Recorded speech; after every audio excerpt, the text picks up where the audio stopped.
Yes, it's hard to say that India has lost yet another test series at home. யோசிச்சு பாருங்களேன், ஒரு team வந்து 24-25 இயர்ஸா ஹோம்ல டெஸ்ட் சீரீஸே தோக்காம இருக்காங்க. பட் திடீர்னு ஒரே வருஷத்துல அடுத்தடுத்து 2 டெஸ்ட் சீரீஸ் ஹோம்ல தோக்குறாங்க. ஸோ இதுக்கு காரணங்கள் என்னவா இருக்கும்? எதனால இவங்க தோக்குறாங்க, எதனால இவங்க இப்படி பர்ஃபார்ம் பண்றாங்க அப்படிங்கிற அனாலிசிஸோ டிஸ்கஷனோ டிபேட்டோ சோஷியல் மீடியால டீ மாதிரி பரவிட்டு இருக்கு. ஸோ எனக்கும் சில கருத்துக்கள் இருக்கு, அதுக்கு தான் இந்த வீடியோ. ஸோ உங்களுக்கும் கருத்துக்கள் இருக்கும், அதெல்லாம் உள்ளே வச்சுக்காம கமெண்ட்ல போடுங்க, நம்ம எல்லாரும் படிச்சு தெரிஞ்சுக்கலாம். ஓகே, ஸோ ரீசன்ஸ் என்னவா இருக்கும் அப்படின்னு பார்த்தா, எனக்கு பெரிய ரீசனா ஒரு ரீசன் வந்து நிக்குது. அந்த ஒரு ரீசன் தான் மீதி இருக்கிற எல்லா ரீசனுக்குமே காரணம். ரீசனுக்கே ரீசன் இதுதான் அப்படின்ற மாதிரி எனக்கு தோணுது.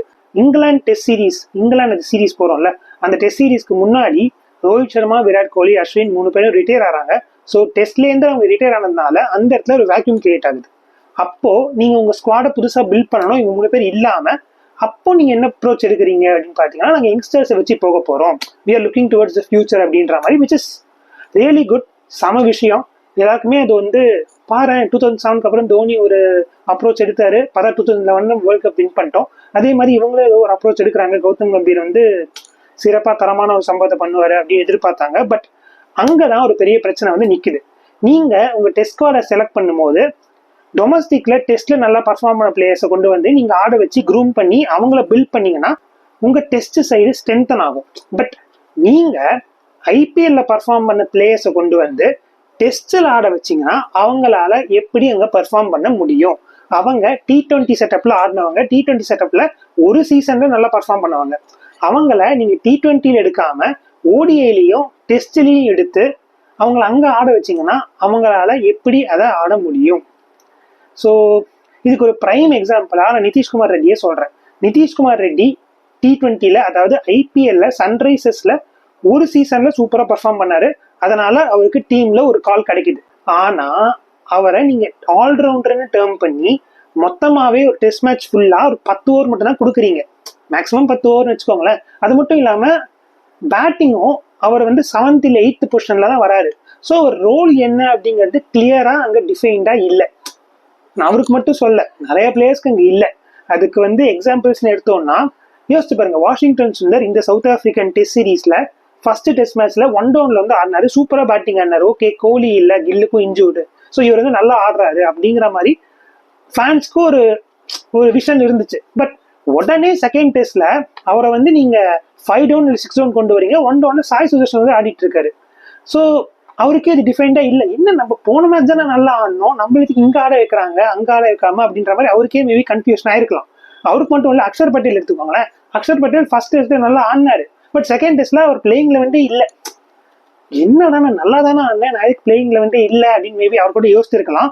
ஸோ இது டெஸ்ட்ல மட்டும் இல்லைங்க, T20லயும் நடந்துட்டே இருக்கு. T20ல அபிஷேக் சர்மா அண்ட் சுப்மன் கில்ல தவிர மீதி யாருக்குமே அவங்க எந்த பொசிஷன்ல ஆட போறாங்க அப்படிங்கிறது கடைசி அந்த நிமிஷம் வரைக்கும் தெரியாது. கடவுளுக்கும் கம்பீருக்கு மட்டும் தான் தெரியும்.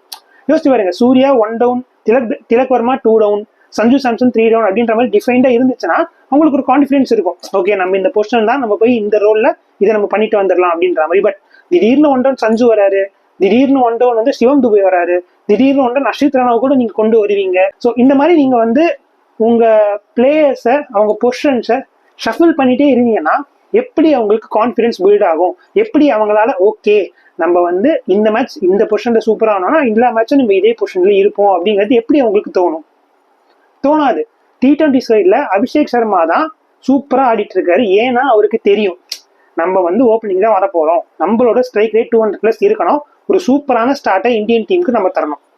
ஸோ இந்த மாதிரி டிஃபைன்டான கோலை வச்சு அவர் வந்து ஆடுறாரு, அவரோட பர்ஃபார்மன்ஸை சூப்பரா கொடுக்க முடியுது. பட் எந்த பிளேயர்ஸாலையும் அவரை தவிர கொடுக்க முடியல. இது வந்து போன வேர்ல்ட் கப் நம்ம ஜெயிச்சோம்ல, அதுக்கு அப்புறத்துலேருந்தே நடந்துட்டு இருக்கு. அடுத்த வேர்ல்டு கப்பே வந்துருச்சு, இன்னொரு 4 மாசத்துல அடுத்த வேர்ல்டு கப் வந்துடும். பட் இந்த பிரச்சனை வந்து இப்போதைக்கு முடிகிற மாதிரி தெரியல. மேபி இப்போ ஓடிஐ சீரீஸ் முடிஞ்சு அடுத்த T20 5 T20 நடக்க போகுது, அதுலயாச்சும் அவங்க மாத்தாம ஒரே ஸ்ட்ராட்டஜி மெயின்டைன் பண்ணி ஒரு டீமை பில்ட் பண்றாங்களா அப்படிங்கறத பார்ப்போம். அஸ்வின் நான் ஒரு வீடியோ சொல்லியிருந்தாரு, இதை சொல்லி நான் இந்த வீடியோ முடிச்சுக்கிறேன். இந்தியன் டீம்ல இப்ப இருக்கிறவங்கல யாருமே சண்டை செய்ய ரெடியா இல்ல. சண்டை செஞ்சு தோத்துட்டா கூட எனக்கு பிரச்சனை இல்லை, பட் சண்டை செய்யாம தோத்ததுதான் எனக்கு ரொம்ப கஷ்டமா இருக்கு அப்படின்ற மாதிரி. அவங்க சண்டை செய்யறதுக்கு ரெடியா இல்லாததுக்கு காரணம் அவங்களுக்கு கான்ஃபிடன்ஸ் இல்லை, அவங்களுக்கு இன்செக்யூரா ஃபீல் பண்றாங்க. இதனாலதான் இந்தியன் டீம் இந்த மாதிரி டெஸ்ட்ல பர்ஃபார்மன்ஸ் கொடுக்குது. இது அப்படியே கண்டினியூ ஆச்சுன்னா T20லயும் ஓடிஐலையும் நம்மளால ஒண்ணுமே பண்ண முடியாது. ஸோ ஓடிஐன்னு ஞாபகம் வருது, நாளையிலேருந்து ஓடிஐ சீரீஸ் ஸ்டார்ட் ஆகுது. அதுக்கான பிளேயிங் 11 என்ன அப்படிங்கறது அடுத்த வீடியோவில் சொல்றேன். ஸோ மறக்காம இதுக்கு லைக் போட்டுட்டு ஃப்ரெண்ட்ஸுக்கு ஷேர் பண்ணிட்டு அந்த வீடியோக்கும் ஸ்டே டியூன்டா இருங்க. நான் அதுல என் பிளேயிங் 11 சொல்றேன், உங்களுக்கும் பிளேயிங் 11 இருக்கும். அதை கமெண்ட்ல இப்பயே போடாதீங்க, அந்த வீடியோல போடுங்க, அப்பதான் இன்ட்ரெஸ்டிங்கா இருக்கும். ஓகே, ஸோ வாங்க அடுத்த வீடியோல பார்ப்போம்.